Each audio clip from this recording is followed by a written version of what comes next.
So there I was at the ripe age of teen, where my mother had purchased me a PlayStation Vita for my birthday. You know, the things that don't exist anymore. And of course, I found the games like Danganronpa, Persona. It was like weird ones like Freedom Wars, which is a very good game, by the way. But on my next stop to GameStop, there was this one game that stuck out to me on the shelf. And that was Conception, baby! The best game ever made! We gotta make those, baby! It was Gravity Rush. Yeah. Let's get into it.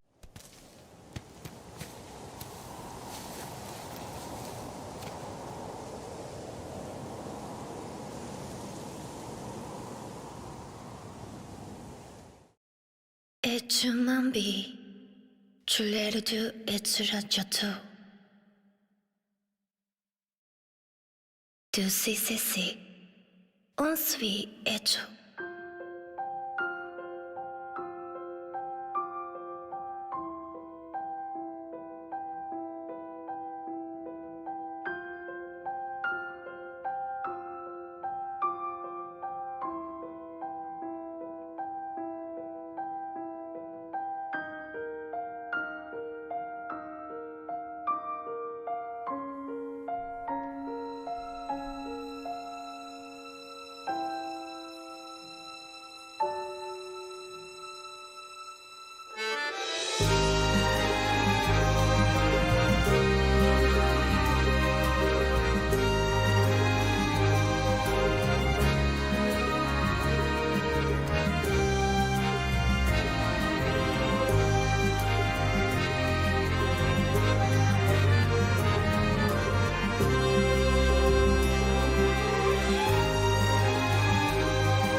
Gravity Rush is an action RPG. Trust me, there's a reason I'm about to info dump you. Please don't click off, please, I beg you. Filled to the brim with content outside the story, like collecting gems to upgrade your moves, photo mode, challenges that you complete with other online players.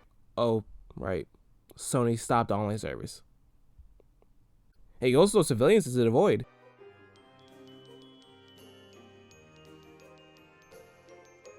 Gravity Rush is not that long of a game, depending on whether or not you get motion sickness. With DLC missions like becoming a maid and having to fight scattered pages, even fucking find them. There's also time trials and challenge missions, which if you get the highest score, you get gems and your reputation increases, and you also compete against players if the online service wasn't down. Not to mention how you get lost in the beauty of this game, really, especially Gravity Rush 2 where you enter the vortex levels. Oh my god, you get lost in the way these worlds look. They're so pretty. I think I spent around maybe an hour of each of them just looking around. There's nothing to find, but wow, they're just gorgeous. The story itself is very simple, also hits very hard notes that really hit me to my core. You play as Kat, an amnesiac who got yorked by an apple at very violent speeds. And she now also has this vaporwave aesthetic cat thing with her, named Dusty. You go around Gravity Rush 1 and 2, helping people discover what happened to you and throwing hands with the IRS, you know, fun stuff. Now, the reason I am telling you all this about the basic like gameplay and story about the game is I want to make sure that you have a basic idea of what Gravity Rush is and like what you can do in it and what the story is and all that. Now, the main reason why this game has changed me and why it means so much to me is because, well, it resonated with me. I know it's crazy to say, but this very simple story just hit all my heartstrings and that changed me. Especially with Kat and Raven. Their personalities are a mix of who I am today, where it's the naiveness and goofiness of Kat to the more serious and caring side of Raven. Both of these characters are, I think, two of the most well-written characters I've ever seen in gaming, especially Kat more so on her side. It's crazy, I know, to say it's about, well, anything like this, especially say it changed my life, but trust me, any game that has any sort of character creation or you can change your name, I have always put a variation of Kat and made Kat in those games, something along those lines. That is how much that I care about Gravity Rush.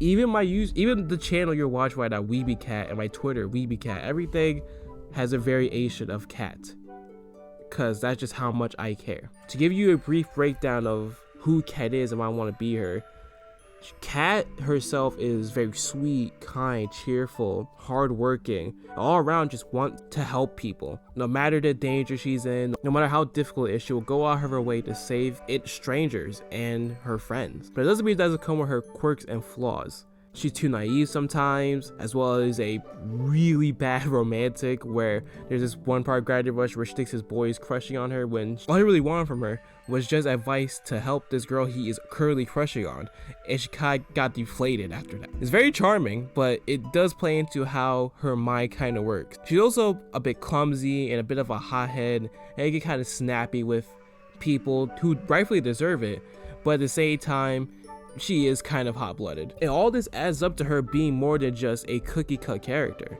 This feels like a genuine person with flaws and traits and a life. She's human, someone special. She's not perfect, and that is what makes her the greatest character I think I've ever seen. Of course, you got like Nier from, well, Nier, Junpei for Zero Escape, and so on and so forth. But there's something special about Kat that just resonated with me.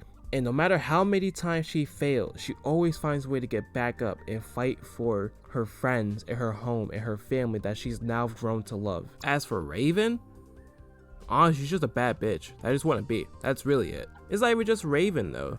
All the other cast members, like Sid for example, all have special traits about them that'll make you remember them for years to come, at least for me. Even random side quest NPCs, like the previously mentioned Bay quest, having you find the missing pages. I remember her not only because the quest was stupid, but because I remember her troubles of trying to help her husband and feeling alone. There's a side quest you can entirely miss out on if you don't explore, involving trying to put together two lost lovers floating between the real world and the beyond due to some kind of experiment going wrong. It's one of the most interesting quests. I'm trying not to give it away because I really want you to explore the world and try to find them because it's that interesting to me. Even for some of you who have played Gravity Rush, you might have missed some of the themes that were at play, like the theme of self-discovery and propaganda throughout the game as you try and make a name for yourself, only for people to sometimes see you as a threat even though you're doing the best you can with the circumstances that were presented to you. You can reach the max rank of your reputation, which I believe is Gravity Queen. And people love you, of course. By no means, they love you. But at the same time, the way the story is pointed at you is that people will always be out to get you, no matter how much good you bring to the world. There's also themes of isolation with Raven, feeling alone without her family, and trying to find her place in the world. Corruption, as you can clearly see, with this blatant corrupt politician about to destroy the city. And one's true role in life.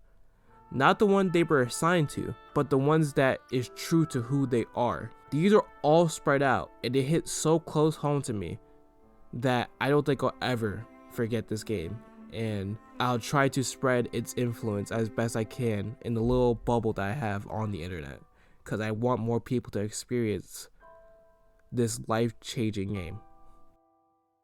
To end this off, I just want to say Gravity Rush, Kat, and Raven mean the world to me. I'm still glad these games hold up to this day, whether it's the gameplay aspect or in the creativity department. We see games like Control, which I would be surprised if it took inspiration from Gravity Rush, considering some of the abilities are kind of the same and the overall weirdness of it, but not to discredit it, of course. But I love the charm and love put into Gravity Rush that I just can't pass it up, and why it's my favorite game of all time. If I piqued your interest at all, I highly recommend it. You go and play these games. They're like $15. They go on sale all the time. Unless you want physical release of Gravity Rush Remastered, which that I cannot help you with. So good luck on that end. Thanks for listening to me. See you soon.